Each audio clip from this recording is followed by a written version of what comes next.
कृष्णाय वासुदेवाय हरये परमात्मने प्रणतः क्लेशनाशाय गोविंदाय नमो नमः। गोविंदाय नमो नमः। राधे राधे दोस्तों, आज वैशाख मास महात्म्य अध्याय 26 की कथा कहेंगे। भगवान विष्णु माँ लक्ष्मी की कृपा आप लोगों पर सदैव बनी रहे। हे तपोधनों, एक समय महातेजस्वी मार्कंडेय मुनि तीर्थ यात्रा का फल पाकर नर्मदा के तट पर बैठे हुए थे। वहीं उनका दर्शन करने के लिए बहुत से ऋषि महर्षि भी आए हुए थे। पुलस्त, वशिष्ठ, पुलाह, कृतु, भृगु, अत्रि, मरीच, भारद्वाज, कश्यप, मनु, यम, अंगिरा, सात तप, पाराशर, आप, स्तंभ, शंभ, काव्य अर्थात शुक्राचार्य, कात्यायन मुनि, गौतम, शंख, लिखित, दक्ष, कात्यायन, जामदग्ज, याज्ञवल्क्य, ऋषि श्रृंग, विवांडक, गर्ग, सौनक, दालभ्य, व्यास, उद्यालक, शूक, नारद, पर्वत, दुर्वासा, उर्गतापस, शाकल्य, गलभ, जाबाली, मृदुल और कौशिक कुल में उत्पन्न विश्वामित्र आदि देव सम्मानित महर्षि तथा धर्म शतानंद, वैशंपायन, वैष्णव, शाक्लायन, बधव्य, जुहूति, आवसु, भूमंडल निवासी, महात्मा, बाल्यखिल्य आदि भी वहाँ उपस्थित हुए। उसी समय तीर्थ यात्रा का फल सुनकर धर्मपुत्र युधिष्ठिर, वेद वेत्ता एवं ज्ञानी ब्राह्मणों तथा अपनी प्रिया द्रौपदी के साथ नर्मदा तट पर मार्कंडेय मुनि के आश्रम पर आए। वहां पहुंचकर उन्होंने भाइयों सहित 3 बार मुनि की परिक्रमा की और उन्हें साष्टांग प्रणाम करके बैठ गए। राजा को बैठा देखकर महामुनि मार्कंडेय बोले, हे नृपश्रेष्ठ भाइयों, ब्राह्मणों के साथ कुशल से तो हो ना? युधिष्ठिर ने हंसकर कहा, हे मुनि, आज आपके चरणार बिंदों का दर्शन पाकर मैं कृतकृत हो गया। मेरे अंतःकरण का मल नष्ट हो गया।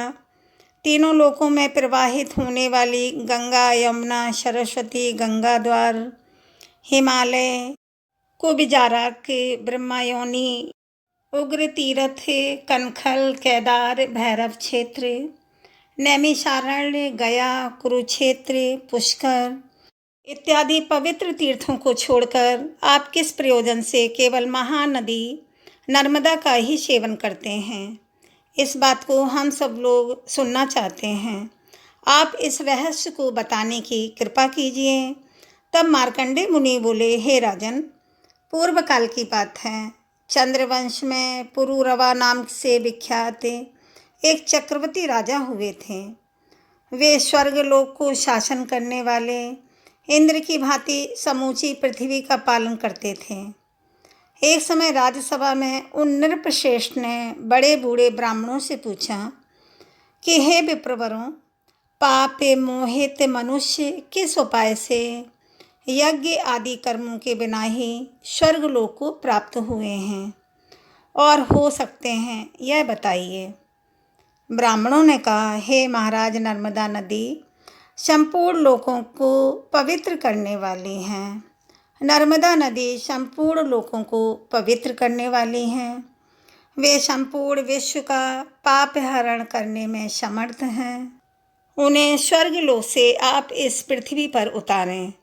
अपने मन को वश में रखने वाले उन ब्राह्मणों का यह वचन सुनकर राजा पुरुरवा ने कंद, मूल, फल, शाख और जल का आहार करके निर्मल अंतःकरण से महादेव जी की आराधना की। तब महादेव जी ने प्रसन्न होकर कहा, बेटा वर मांगो, मैं तुम्हें तुम्हारी इच्छा के अनुसार वस्तु प्रदान करूँगा।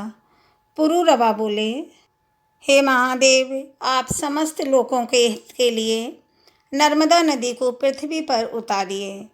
आज लाख योजन का विशाल जम्बू द्वीप निराधार हो रहा है। ना देवता तृप्त होते हैं, ना पितर, और ना मनुष्यों को ही तृप्ति हो रही है। महादेव जी ने कहा, हे राजन, तुम तो अयाच्छ वस्तु की याचना करते हो। ऐसा वर तो देवताओं के लिए भी दुर्लभ है। नर्मदा को छोड़कर दूसरा जो भी कुछ वर मांगो मैं तुम्हें दे दूंगा। पुरूरवा बोले, हे महादेव, मैं प्राण जाने पर भी दूसरा वर नहीं मांगूंगा। राजा का यह निश्चय जानकर तथा उग्र तपस्या द्वारा उनके किए हुए साधन को देखकर महादेव जी ने नर्मदा को आज्ञा दी, हे सुरेश्वरी, तुम पृथ्वी पर उतरो और पूर्वा की तपस्या के फल से मृत्यु लोक के हित का साधन करो। नर्मदा ने कहा, हे महेश्वर, मैं बिना किसी आधार के स्वर्ग लोक से पृथ्वी पर कैसे उतरूं और पृथ्वी पर कैसे जाऊंगी। नर्मदा की यह बात सुनकर देवादिदेव महादेव जी ने 8 पर्वतों को बुलाया और उन सबसे पूछा कि तुम में से नर्मदा नदी को धारण करने में कौन समर्थ है। तब वंदगिरि ने कहा, हे सुरेश्वर, आपके प्रसाद से मेरा पुत्र नर्मदा को धारण करने में समर्थ है। उसका नाम पर्यक है। तत्पश्चात महादेव जी की आज्ञा मिलने से पर्यक ने कहा, हे महेश्वर, आपके प्रसाद से मैं नर्मदा नदी को धारण करूँगा। तदंतर नर्मदा नदी पर्यक गिरी के शिखर पर स्थित होकर उतरी और उनकी जल राशि के वेग पूर्वक भ्रमण से पर्वत वन और कानूनों सहित समस्त पृथ्वी जल से अपलावित हो उठी। संपूर्ण जगत अकाल में ही प्रलय काल से ग्रस्त हो गया। तब संपूर्ण देवताओं ने मेकल कन्या नर्मदा की स्तुति की और कहा कि हे कल्याणी, तुम मर्यादा धारण करो, किसी नियत स्थान में स्थित रहो और इस प्रकार विश्व के लिए हितकारिणी बनो। देवताओं के इस प्रकार प्रार्थना करने पर महादेव जी की आज्ञा से नर्मदा देवी ने पुनः अपने रूप को संकुचित कर लिया। अब वे समृद्ध रूप से बहने लगी। उस समय नर्मदा नदी ने पुरूरवा से कहा, हे वत्स, तुम अपने हाथ से मेरे जल का स्पर्श करो। उनकी आज्ञा पाकर पुरूरवा ने उनके जल का स्पर्श करके एवं आचमन करके पितरों का तिल और नर्मदा जल से तर्पण किया। उस जल से तर्पण करने पर राजा के समस्त पितर उस परम पद को प्राप्त हो गए जो देवताओं के लिए भी दुर्लभ है। समस्त चराचर जगत सब ओर से पवित्र हो गया। वे देश, पर्वत, ग्राम और आश्रम भी पवित्र हैं जहाँ नर्मदा जी विद्यमान हैं।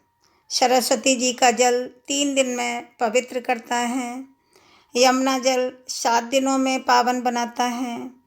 गंगा जल स्नान करने पर तत्काल पवित्र करता है, परंतु नर्मदा नदी दर्शन मात्र से ही मनुष्यों को पवित्र कर देती है। हे नर्मदा नदी के संगम में जहाँ कहीं भी स्नान, दान, जप, होम, वेद पाठ, पितृ पूजन, देव आराधना, मंत्रोपदेश, संन्यास और देह त्याग आदि जो कुछ भी किया जाता है उसके फल का कोई अंत नहीं है।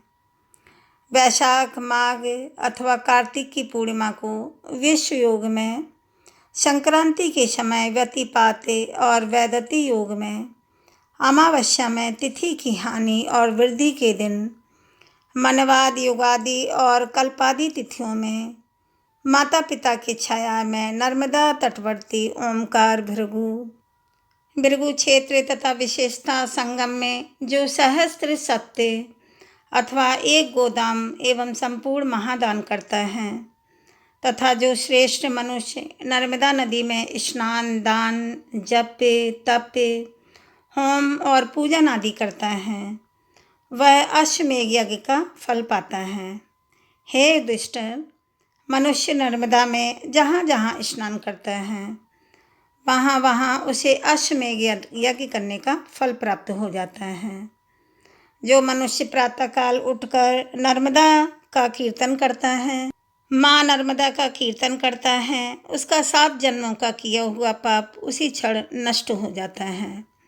तथा जहाँ संगम और बाड़लिंग से युक्त नर्मदा नदी स्थित है वहाँ स्नान करके मनुष्य अश्वमेघ यज्ञ करने का फल पाता है और अंत में शिव धाम को जाता है। युधिष्ठिर ने पूछा, भगवान, राजा पुरूरवा से पहले महाराज हिरण्यतेजा ने नर्मदा नदी को किस प्रकार इस पृथ्वी पर उतारा था, यह भी बताने की कृपा करें। तब मार्कंडेय जी बोले कि हे राजन, चंद्रवंश में हिरण्यतेजा नाम के प्रसिद्ध एक राज्य हुए, एक राजसी राजा हुए, और जो समस्त धर्मात्माओं में श्रेष्ठ तथा प्रजापति के समान थे। वे पर्वत, वन और कानूनों सहित समूची पृथ्वी का एक छत्र शासन करते थे। उनकी राजधानी चंद्रपुरी थी, जो इंद्र की अमरावती के समान शोभा पाती थी। एक समय अमावस्या को सूर्य ग्रहण लगने पर इस जम्बू द्वीप में बावली, कुआं और सरोवर होने पर भी कोई नदी नहीं उपलब्ध हो सकी जहाँ देवताओं और पितरों का विशेष सत्कार हो सके। उस समय तक जम्बू द्वीप में कोई नदी नहीं थी, और नहीं राजा ने लाखों गायें, सुवर्ण, मणि, रत्न, खजाना, घोड़े और अगणित मत वाले सभी ब्राह्मणों को दान किए।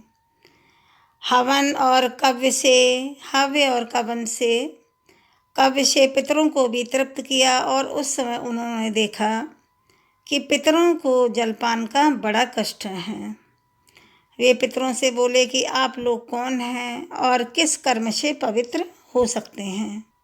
पितर बोले कि हे महाभागे, यह द्वीप नदियों से रहित होने के कारण यहाँ का सब धर्म कर्म नष्ट हो चुका है। नदी के अभाव में ना तो देवता तृप्त होते हैं और ना पितर आदि। इस द्वीप में नर्मदा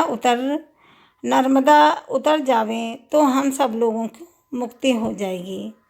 माँ नर्मदा का पवित्र तीर्थ इधर पर हो जाए, मुक्ति हो जाएगी। हे महाराज, यह यथार्थ हमने आपसे बता दी हैं। आप लोग जैसी रुचि हो वैसा ही करें। हिरण्यतेजा ने कहा कि अब मुझे पितरों का उद्धार करना ही उचित प्रतीत होता है, अन्यथा इस राज्य से क्या काम।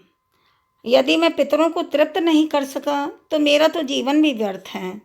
ऐसा कहकर राजा हिरण्यतेजा उद्याचल पर्वत पर गए और कंद, मूल एवं फल का भोजन करते हुए भगवान शिव की आराधना करने लगे, उपासना करने लगे।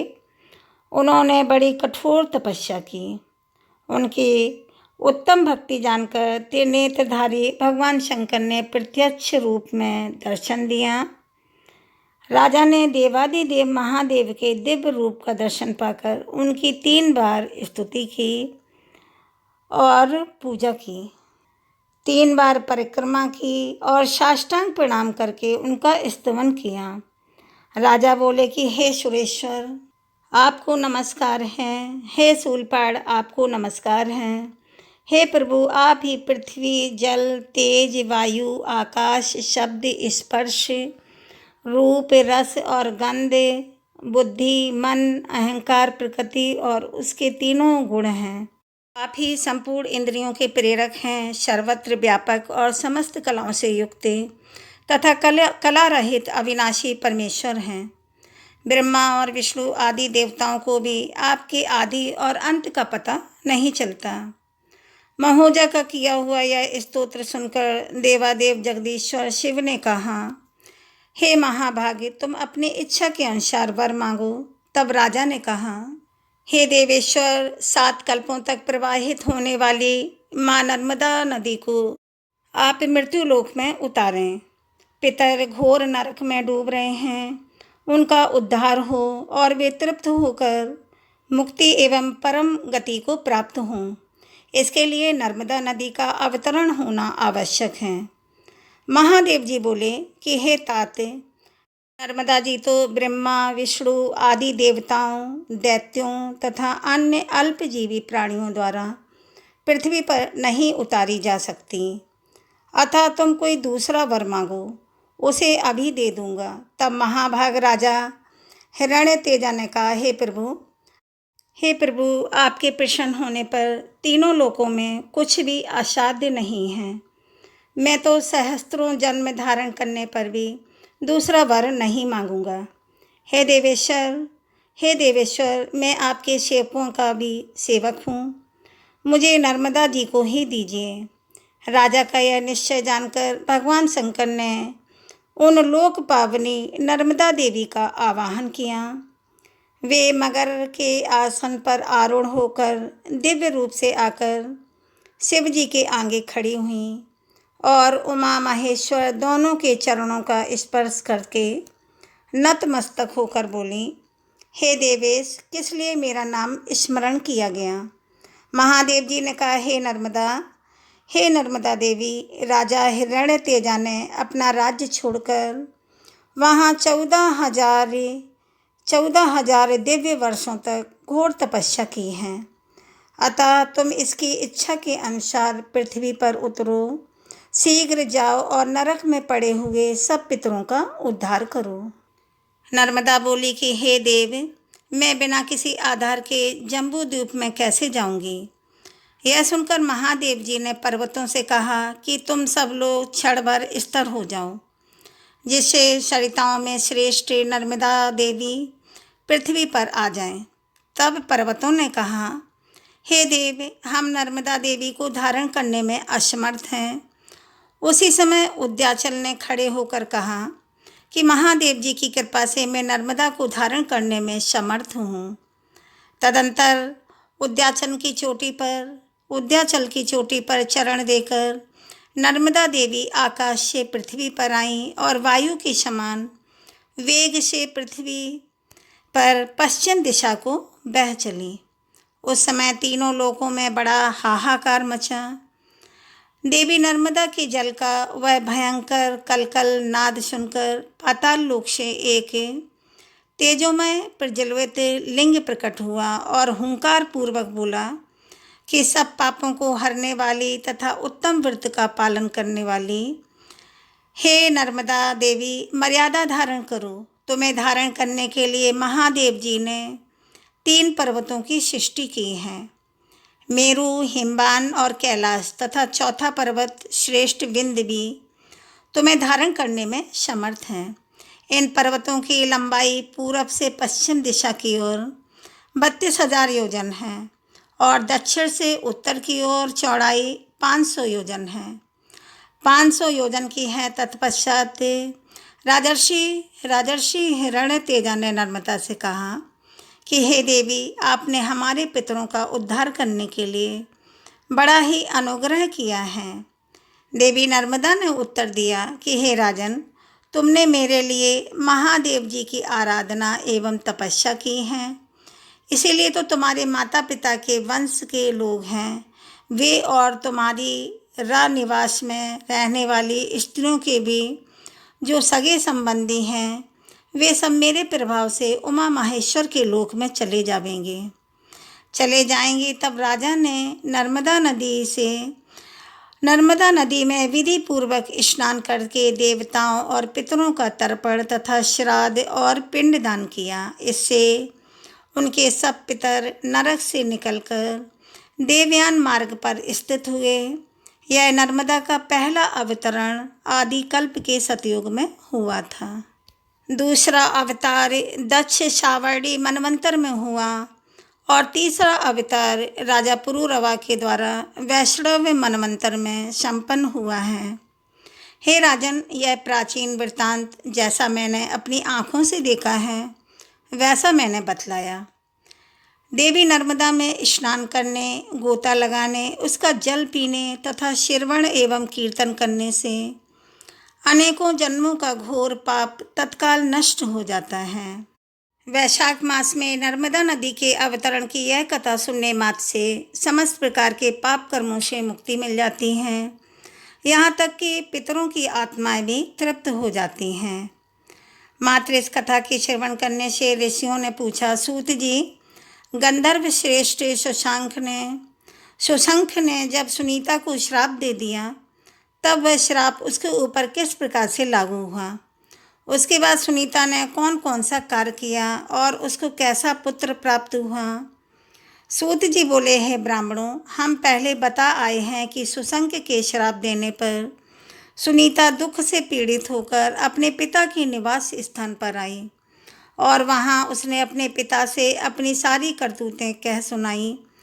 तब मृत्युलोक ने सारी बातें सुनकर अपनी पुत्री सुनीता से कहा कि बेटी, तूने बड़ा भारी पाप किया है। तेरा यह कार्य धर्म और तेज का नाश करने वाला है। काम क्रोध से रहित परम शांत और धर्म वत्सल परम ब्रह्मा में स्थित तपस्वी को जो चोट पहुंचाता है उसके पापात्मा पुत्र होता है तथा उसे उस पाप का फल भोगना पड़ता है। वही जितेंद्र और शांत हैं जो मारने वाले को भी नहीं मारता, किंतु तूने निर्दोष होने पर भी उन्हें मारा है, अतः तेरे यह महान पाप हो गया है। तेरे से यह महान पाप हो गया है। पहले तूने ही अपराध किया है, फिर उन्होंने भी श्राप दे दिया। इसीलिए अब तू पुण्य कर्मों का आचरण करके सदा साधु पुरुषों के संग में रहकर जीवन व्यतीत करो और प्रतिदिन योग, ध्यान और दान के द्वारा काल यापन करती रहो, अर्थात समय बिताओ। हे वाले, सत्संग महान पुण्यदायक और परम कल्याणकारक होता है। सत्संग का जो गुण है उसके विषय में एक सुंदर दृष्टांत देखो। जल एक सद्वस्तु है। उसके स्पर्श से, उसमें स्नान करने से, उसे पीने से तथा उसके दर्शन करने से भी बाहर और भीतर के दोष धुल जाने के कारण मुनि लोग सिद्धि प्राप्त करते हैं तथा समस्त चराचर प्राणी भी जल पीते रहने से दीर्घायु होते हैं। इसी प्रकार संतों के संग से मनुष्य शुद्ध एवं सफल मनोरथ होते हैं। हे पुत्री, सत्संग से मनुष्य संतोषी, मृदुगामी, सबका प्रिय करने वाला, शुद्ध सरस पुण्य बल से संपन्न शारीरिक और मानसिक मलों को दूर करने वाला, शांत स्वभाव तथा सबको सुख देने वाला होता है। जैसे सुवर्ण अग्नि के संपर्क में आने पर मैल को त्याग देता है, उसी प्रकार मनुष्य संतों के संग से पाप का परित्याग कर देता है।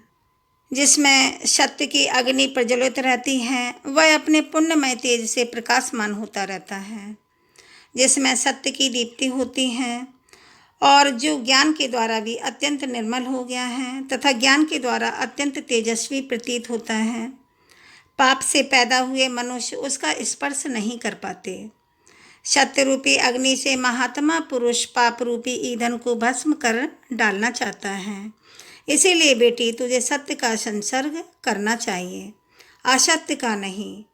महाभाग्य जाओ, भगवान विष्णु का चिंतन करो, पाप भाव को छोड़कर केवल पुण्य का ही आश्रय लो। पिता के इस प्रकार समझाने पर दुख में पड़ी हुई सुनीता उसके चरणों में प्रणाम करके निर्जन वन में चली गई और वहाँ एकांत भाव में रहकर तपस्या करने लगी। उसके काम, क्रोध और बालोचित चपलता, मोह, द्रोह और माया को त्याग दिया। एक दिन उसके पास उसकी रंबा आदि सखियाँ जो तप शक्ति से संपन्न थीं वो आईं और उन्होंने देखा कि सुनीता दुख का अनुभव कर रही हैं। ध्यान के ही साथ उसे चिंता करते देखकर वहाँ आई हुई सहेलियों ने कहा, सखी, तुम्हारा कल्याण हो। तुम चिंता किस लिए करती हो? इस चिंता में क्यों डूबी हो? अपने संताप का कारण बताओ। चिंता तो केवल दुख देने वाली होती है। एक ही चिंता सार्थक मानी गई है जो धर्म के लिए की जाती है। हे धर्मनंदिनी, दूसरी चिंता जो योगियों के हृदय में होती है उसके द्वारा भी ब्रह्मा जी का चिंतन करते हैं, वह भी सार्थक है।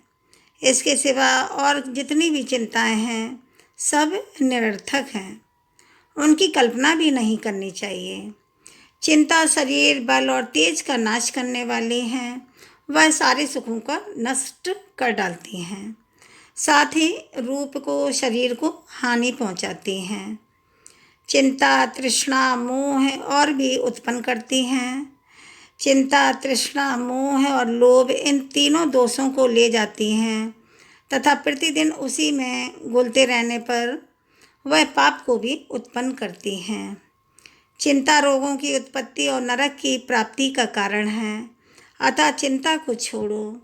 जीव पुनः जन्म में अपने कर्मों द्वारा जिन शुभाशुभ भोगों का उपार्जन करता है, उन्हीं का वह दूसरे जन्म में उपभोग करता है। अतः समझदार को चिंता नहीं करनी चाहिए। तुम चिंता छोड़कर अपने सुख दुख आदि की ही बातें बताओ। सखियों के यह वचन सुनकर सुनीता ने अपना वृत्तांत कहा और वृत्तांत कहना प्रारंभ किया। पहले सुसंग ने उसे वन में जिस प्रकार श्राप दिया था, वह सारी घटना उसने सहेलियों से कहकर सुनाई। उसने अपने अपराधों का भी वर्णन किया। उस समय महाभागा सुनीता मानसिक दुख से बड़ा कष्ट पा रही थी। उसका सारा वृत्तांत सुनकर सखियों ने कहा, महाभागे, तुम्हें दुख को तो त्याग ही देना चाहिए। शक्तियों का वह शरीर का नष्ट करने वाला होता है। हे सुबे, तुम्हारे अंगों में सती स्त्रियों के जो उत्तम गुण हैं, उन्हें हम अन्यत्र कहीं नहीं देखती। उत्तम स्त्रियों का पहला आभूषण रूप है, दूसरा शील और तीसरा सत्य, चौथा आर्यता अर्थात सदाचार, पांचवा धर्म, छठा चित्त, सातवां दृढ़ता, आठवां साहस अर्थात कार्य करने का उत्साह, नवा मंगलगान दवा कार्य कुशलता, 11वां काम भाव का आधिक्य और 12वां गुण मीठे वचन लेता है। मीठे वचन बोलना है। बोले हुए इन सभी गुणों ने तुम्हारा सम्मान बढ़ाया है। अतः हे देवी, तुम तनिक भी भय न करो, वरन जिस उपाय से तुमने धर्मात्मा पति की प्राप्ति होगी, उसे भी हम जानती हैं। तुम्हारा काम तो हम लोग ही सिद्ध कर देंगे। हे महाभाग, अब तुम स्वस्थ एवं निश्चित हो जाओ। हम तुम्हें एक ऐसी विद्या प्रदान करेंगे जो पुरुषों को मोहित कर लेती हैं। यह कहकर सखियों ने सुनीता को वह सुखदायक विद्या बल प्रदान किया और कहा कि कल्याणी, तुम देवता आदि में से जिस पुरुष को मोहित करना चाहो, उसे तुम तत्काल मोहित कर सकती हो।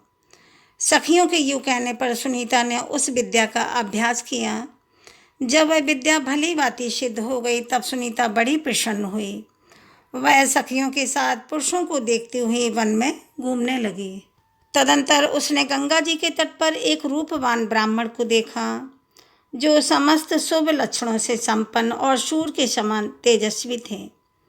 वे तपस्या कर रहे थे। उनका प्रभाव दिव्य था।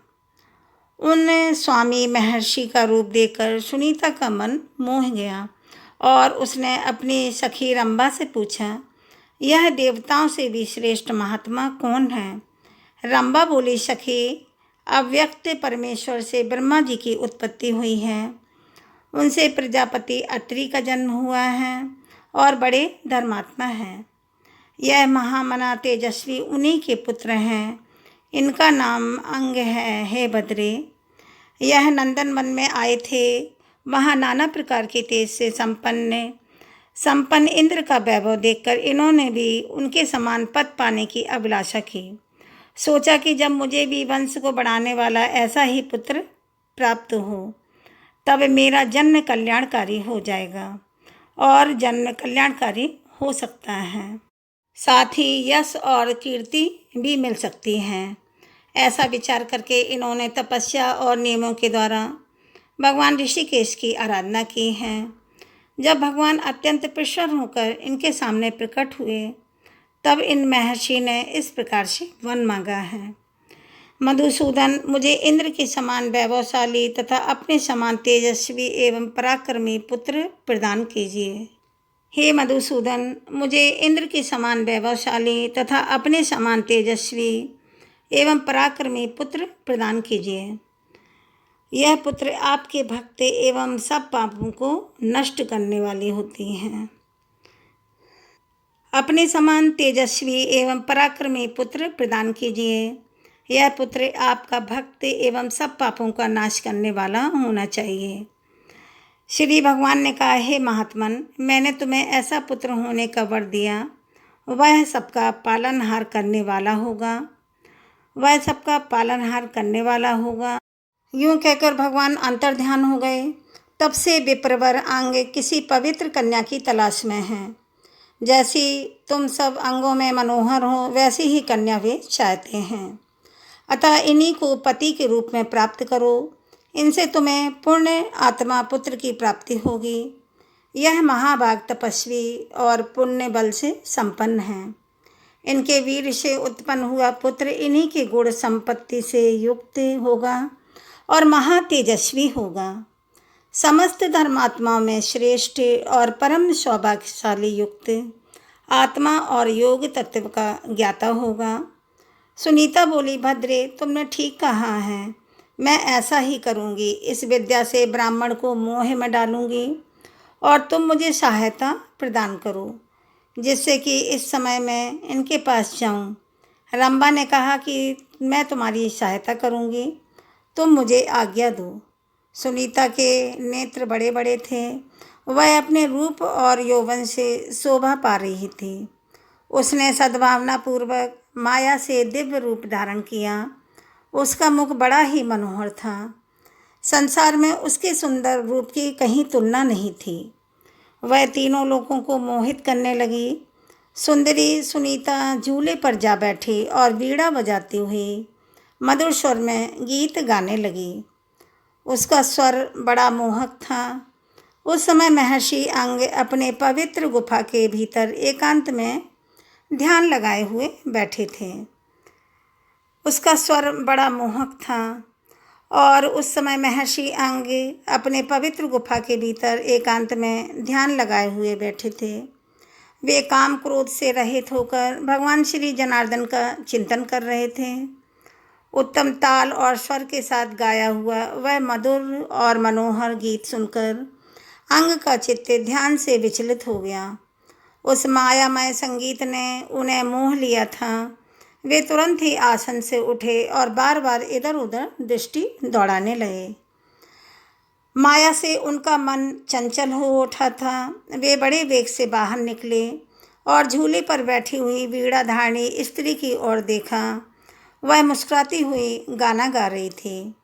महायशस्वी अंग उसके गीत और रूप दोनों पर मुग्ध हो गए। तत्पश्चात वे महान मोह के वशीभूत होकर उस तरुणी के पास गए। विशाल नेत्र और मनोहर मुस्कान वाली मृत्यु की यशस्विनी कन्या सुनीता को देखकर अंग ने पूछा, सुंदरी तुम कौन हो? किसकी कन्या हो? सखियों से घिरी हुई यहाँ किस काम से आई हो? किसने तुम्हें इस वन में भेजा है? परम बुद्धिमान अंग का यह महत्वपूर्ण वचन सुनकर सुनीता उनसे कुछ न बोली। उसने केवल सखी के मुख की ओर देखा। रंभा ने इशारे से कुछ कहकर सुनीता को समझा दिया और वह स्वयं ही उन श्रेष्ठ ब्राह्मण से आदरपूर्वक बोली, महर्षि यह मृत्यु की परम सौभाग्यवती कन्या है। लोक में इसकी सुनीता के नाम से प्रसिद्धि है। यह सभी शुभ लक्षणों से संपन्न है। इस समय यह बाला अपने लिए धर्मात्मा, तपस्वी, शांत, जितेंद्रिय, महाप्राज्ञ और वेद विद्या विशारद पति की खोज में है। यह सुनकर अंग ने अप्सराओं में श्रेष्ठ रंभा से कहा, हे भद्रे, मैंने सर्व विश्वमय भगवान श्री हरि की आराधना की है। उन्होंने मुझे पुत्र होने का वरदान दिया है, जो संपूर्ण सिद्धियों के दाता हैं। अतः इस वरदान की सफलता के लिए निर्मित उत्तम पुत्र की प्राप्ति के लिए मैं किसी पुण्य बल से संपन्न महापुरुष की कन्या के साथ विवाह का विचार कर रहा था, किंतु कहीं भी अपने लिए परम मंगलमय कन्या नहीं पा सका। यह धर्म की सुमुखी कन्या धर्माचार परायण है। यदि वास्तव में यह पति की ही तलाश में है तो मुझे ही स्वीकार करें। इसकी प्राप्ति के लिए तो मैं आदि वस्तु भी दे सकता हूँ। रंभा बोली कि द्विज श्रेष्ठ, आपको इसी प्रकार उदारतापूर्वक इसकी अभिष्ट वस्तु इसे देनी चाहिए। यह सदा के लिए आपकी धर्म पत्नी हो रही है। आप कभी इसका परित्याग न करें। इसके दोष और गुणों पर कभी भी आपको ध्यान नहीं देना चाहिए। हे विप्रवर, इस विषय से इस विषय में आप मुझे प्रत्यक्ष विश्वास दिलाइए और सत्य की प्रतीत दिलाने वाला अपना हाथ इसके हाथ में दे दीजिए। अंग ने कहा, एवमस्तु, निश्चय ही अपना हाथ मैंने इसे दे दिया। इस प्रकार सत्य का विश्वास करने वाला संबंध करके अंग ने सुनीता को गांधर्व विवाह की प्रणाली के अनुसार ग्रहण किया। सुनीता को उन्हें सौंपकर रंभा के हृदय में बड़ा हर्ष हुआ। वह अपनी सखी से आज्ञा लेकर घर को चली गई और दूसरी सखियों ने भी प्रसन्न होकर अपने अपने घर की राह ले ली और अपने अपने घर चली गई। उन सब सहेलियों के चले जाने पर द्विजश्रेष्ठ अंग अपनी प्यारी पत्नी के साथ विहार करने लगे। उसके गर्भ से उन्होंने एक सर्व लक्षण संपन्न पुत्र उत्पन्न किया। उसका नाम रखा वेन। सुनीता का वह महातेजस्वी बालक दिनों दिन बढ़ने लगा और वेद शास्त्र तथा उपकारी धनुर्वेद का अध्ययन करके समस्त विद्याओं का परगामी विद्वान हो गया, क्योंकि वह बड़ा मेधावी था। अंग कुमार वेन सज्जनोचित आचार से रहता था। वह क्षत्रिय धर्म का पालन करने लगा। वह वशवत मनवंतर आने पर संसार की सारी प्रजा राजा के बिना निरंतर कष्ट पाने लगी। उस समय सब लोगों ने वेन को ही सब लक्षणों से संपन्न देखा और श्रेष्ठ ब्राह्मणों ने उन्हें प्रजापति के पद पर अभिषिक्त कर दिया। तत्पश्चात समस्त ऋषि अपने अपने तपोवन में चले गए। उन सबके जाने के पश्चात अकेले वेन ही राज्य का पालन करते थे। इस प्रकार वेन भूमंडल के प्रजापालक हुए। उनके समय में सब लोग सुख से जीवन बिताते थे। प्रजा उनके धर्म से प्रसन्न रहती थी। वेन के राज्य का प्रभाव ऐसा ही था कि उनके शासनकाल में सर्वत्र धर्म का ही प्रभाव छा रहा था। आज की कथा का यहाँ समापन हुआ। उम्मीद करती हूँ आपको यह कथा पसंद आई होगी। चैनल को सब्सक्राइब करें, वीडियो को लाइक व शेयर करें। अगर आपने चैनल को सब्सक्राइब नहीं किया है तो प्लीज़ चैनल को सब्सक्राइब कर लें। राधे राधे दोस्तों। अब अगली कथा कल कहूँगी, वह कथा भी आप लोग सुनिएगा। राधे राधे, धन्यवाद।